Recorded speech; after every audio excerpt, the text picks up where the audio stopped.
আজকে আমাদের সাথে উপস্থিত আছেন হাফেজ কারি আব্দুল্লাহ আল হাসিব।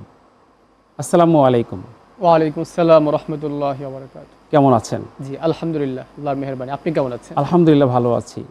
সত্যের আহ্বানে এই অনুষ্ঠানে আজকে আমরা উত্তম আদর্শ এই বিষয়টি আজকে আমরা আলোচনা করতে চাই। এই বিষয়ে আপনার কাছে আলোচনা শুনতে চাই।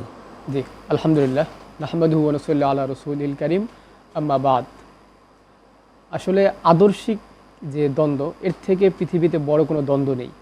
পৃথিবীর যত যুদ্ধ বিগ্রহ চলে আদর্শকে কেন্দ্র করেই।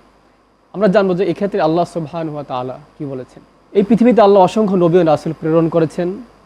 উদ্দেশ্য একটিই ছিল, যেন এই জাতি বা মানব জাতি যেন উত্তম আদর্শের অধিকারী হতে পারে। আর নবীদের মধ্যে সবথেকে উত্তম আদর্শের অধিকারী হলেন নিঃসন্দেহে আমাদের সকলের প্রিয় হাবিবে দোজাহান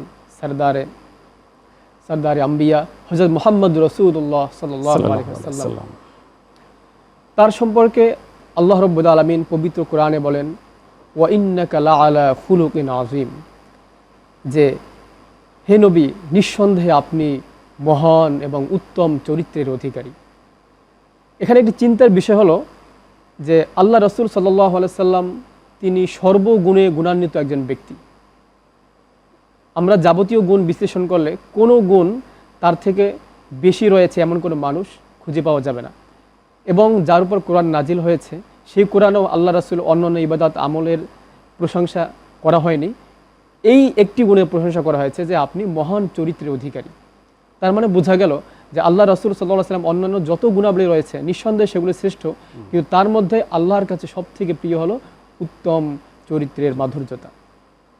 তো আল্লাহ রাসূল সাল্লাল্লাহু আলাইহি সাল্লাম আমাদের জন্য আদর্শ, পৃথিবীর সকল মানুষের জন্য আদর্শ। শুধু আমরা যে মুসলিম আমাদের জন্য তা নয়, পৃথিবীর সকল মানুষের জন্যই তার মধ্যে উত্তম আদর্শ রয়েছেন। আমরা জানি একটি বিশ্ববিখ্যাত গ্রন্থ রয়েছে দি 100 নামে, যেটির লেখক একজন অমুসলিম, এবং তিনি পৃথিবীর শ্রেষ্ঠ 100 মনীষী বাছাই করে সেই গ্রন্থের শুরুতে সর্বশ্রেষ্ঠ মানব হিসেবে আমাদের রাসূল সাল্লাল্লাহু আলাইহি ওয়াসাল্লামকে স্থান দিয়েছেন।